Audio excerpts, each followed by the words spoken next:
Welcome to the Coach's Edge podcast. It's the preseason. For a lot of you, you have 9 to 10 weeks, maybe, until the season begins. Some less than that, some a little more than that, but let's say it's about 9, 10 weeks.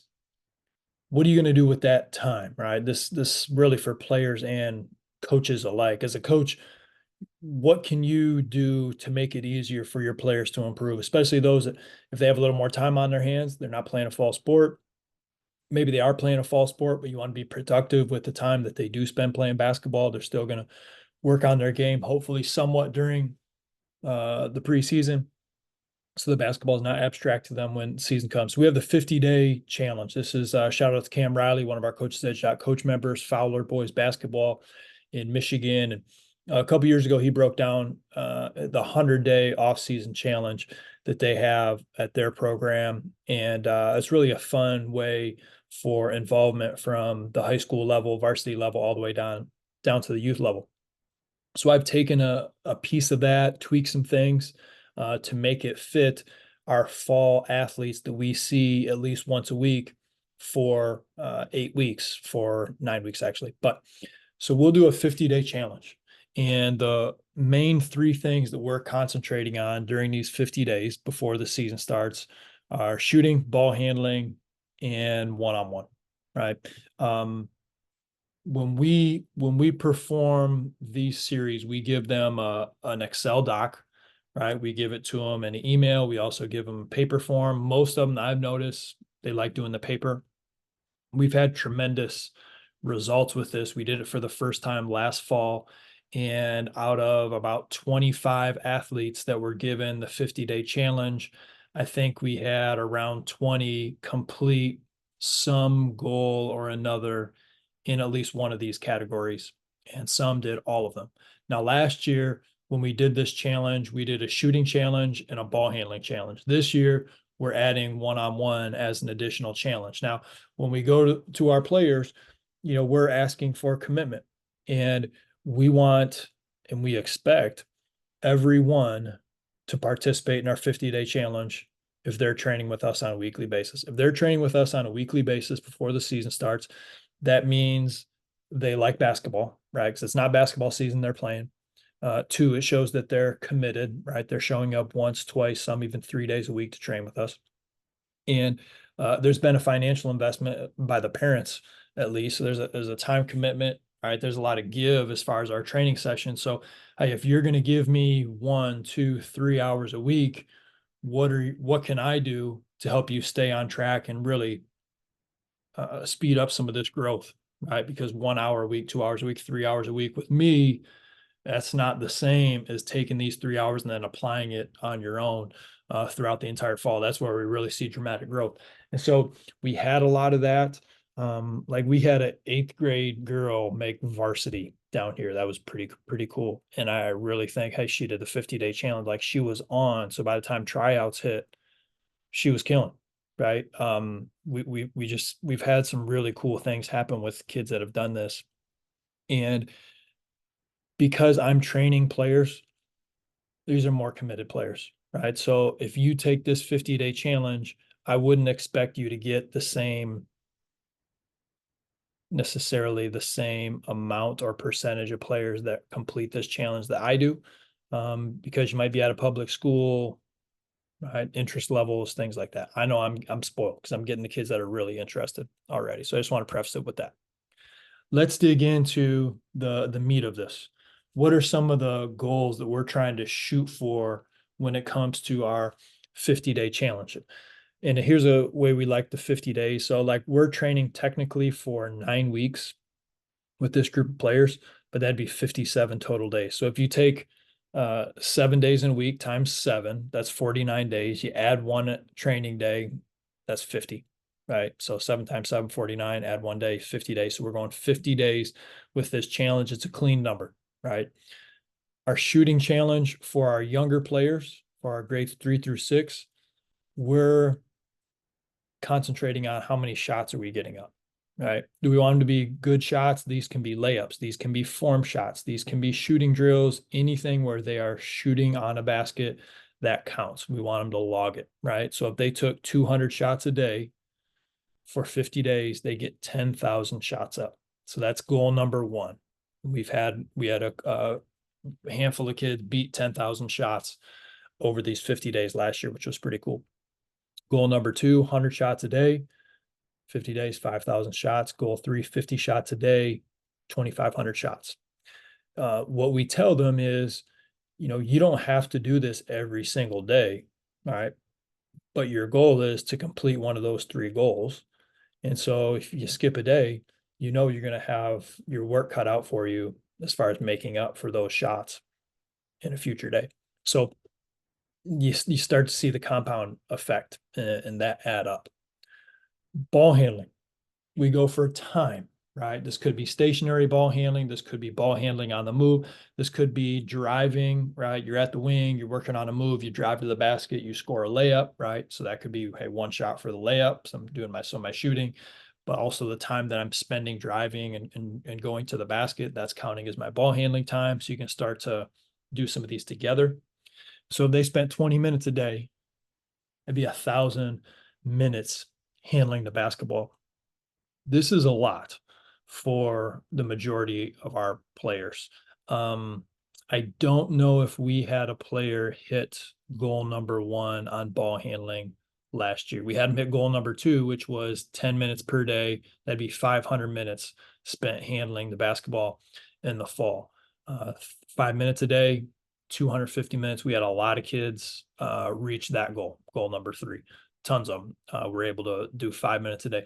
And it's surprising how even 5 minutes a day for 50 days handling the basketball makes an impact. You can absolutely tell in a week if a kid came in and worked with you once or twice and they didn't touch a ball compared to the other kid who's just as good and they went and they dribbled a little bit every single day. They come back the next week, that kid can handle the ball better. They can, especially at the younger levels where they haven't been playing basketball enough as long. That growth is crazy at a young age. It's one of the reasons why I love doing youth basketball. People ask me, Steve, how come you're not a college coach? How come you're not a college coach? I love youth basketball. I love high school basketball. I love junior high basketball. I love seeing that growth and the improvement. Like, what's one of my favorite things about basketball besides competition is growth. It's improvement. Seeing growth in someone, seeing growth in them through their hard work, their dedication, their persistence, and they continue to get better. That's one of the most rewarding things. And then you combine that with the fact that, like, I can make a positive impact on a life through the game of basketball that I love. There's nothing better than that, right? I can be in the gym working with somebody on the game that I love. And while I'm doing that, I'm making a positive impact in somebody's life. Maybe they're not going to play college basketball. Maybe it's junior high kid. They're going to get another interest. They're not even going to play high school basketball. I don't know. But I can make a positive impact on that person. Right. Man, that's why I do what I do. I love it. So the improvement, anyway, back to task. The improvement that you're able to see with this consistency is crazy. Right. You get a kid that's going really hard, 5-10 minutes a day, that ball handling, like, it's huge. And I really want to emphasize the ball handling. This is one of the reasons we added the one-on-one, because there's more of a ball handling component when you're playing one-on-one a lot of times. I want our players to be able to handle the ball. I want them, whether they're a third or fourth grader on their youth team, or they're a player who plays center, a big on their varsity team, but their coach is like, boy, when we're in a pinch and we're handling pressure, like, we can get the basketball to our big and we can trust them to make good decisions. That is a separator for programs. That is a separator for players to be able to handle the ball. And a lot of it is handling the ball under pressure. So we have our one-on-one challenge. If you played one-on-one for 20 minutes a day, 50 days, that's 1,000 minutes of one-on-one. I don't expect our players to reach some of these goals or all of these goals, but I want them to be able to see it, right? Of what that would look like and to feel it, right? So the improvement, if you're going hard, competing consistently for a week, 2 weeks, you can feel your improvement. Sometimes it's hard to put into words. It's hard to quantify it. And for some players who are a little bit more analytical, they want to see, right? And so, yeah, we can't say, hey, like you're necessarily better, but we know we're better. Why? Because we've been getting after it, we've been doing the right things, right? And we've logged our work, right? And so if you've taken 10,000 shots, getting after it, game shots, game speed, decision based, randomized, block, working on our technique, some guided reps, we're getting better, right? And here's the proof, right? And so this document gives us proof.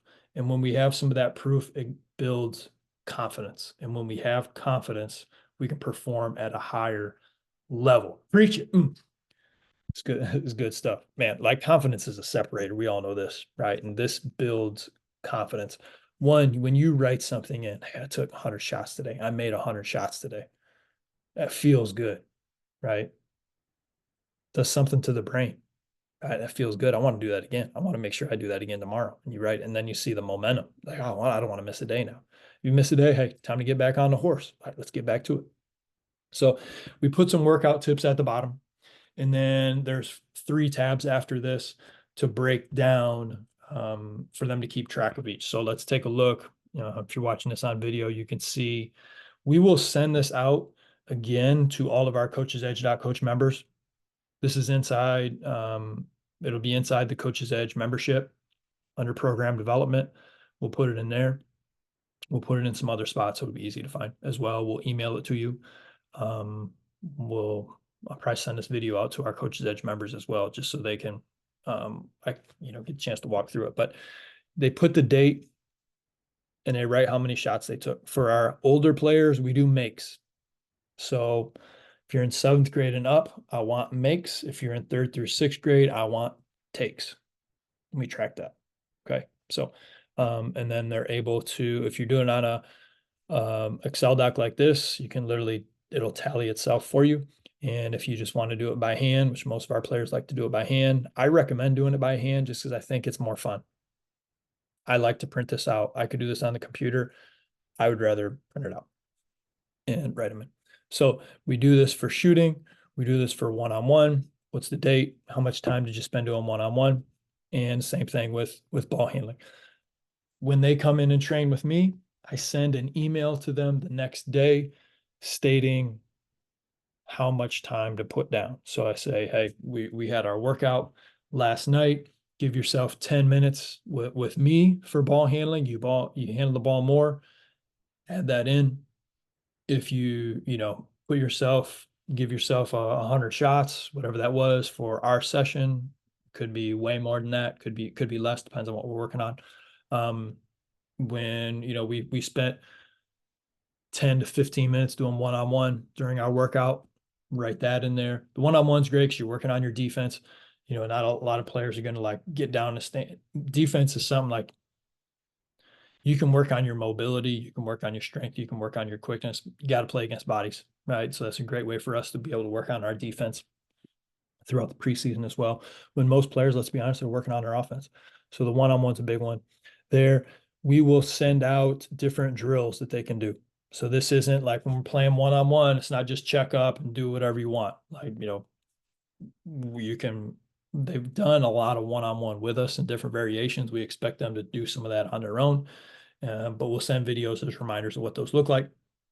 They can work on closeouts, transition, post play, anything they want with one-on-one. That counts for time. Shooting log, same thing, whether it's a layup, form shot, threes, it all counts. If you're taking a shot in the basket, that counts. We want to reward a lot of players, and I've heard some coaches do this, like when they're doing their shooting logs, they want it to be a certain type of shot, like a perimeter shot. Anything that's going up towards the rim, I want to count it. We get a higher number, which excites players more. And if you want to get specific with the shot type, then I would get specific with the shot type. So we might have like the big picture, how many shots that they've taken or made throughout the course of the 50 days. And then X amount were threes, X amount were free throws, X amount were finishes. But I would put them all in the big bucket because the big bucket's bigger. It's more exciting. Also, you might shoot a bunch of threes, but if you're a player that needs to finish around the rim and you're not getting rewarded by that, but you're getting rewarded for shooting more threes during this challenge. And you go during the season, you're not finishing well, and your shooting percentage stinks. It's like, well, we were rewarding the wrong thing.